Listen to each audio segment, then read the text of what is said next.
Well, we have this residential layout and we are going to use microinverters. In this case, we need to change the inverter type from string inverter to microinverter, and we have to select the model. In this case, I will use the QA plus, and we need to click here, and the software it's inserting the microinverters in each panel. Then we can define the branches. In this case, we have three modes, so we can do three branches of the modes. We need to define the size, draw AC branches, and select the modes. And we will get the branches ready. Now we need a junction box,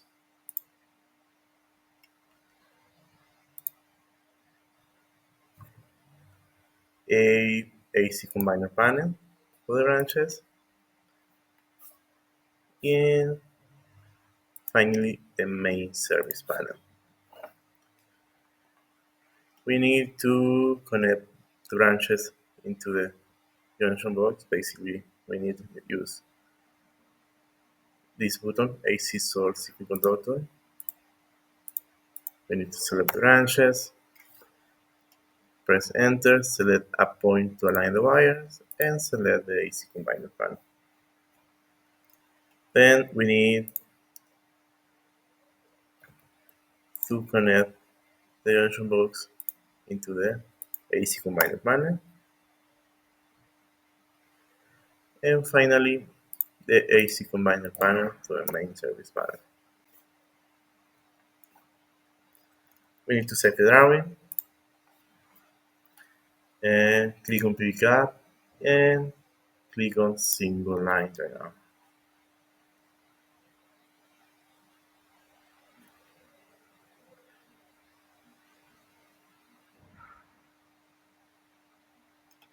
Then we will get tables with information of the model, of the microinverter, calculation for each branch, calculation for the output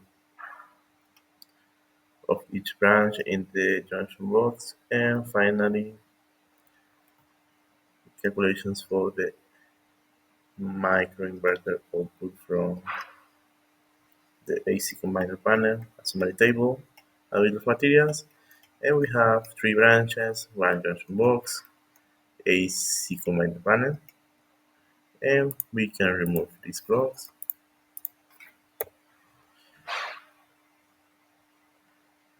And we can move this.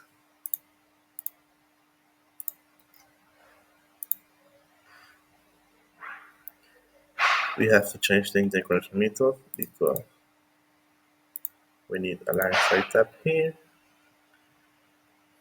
And finally add a few AC disconnect.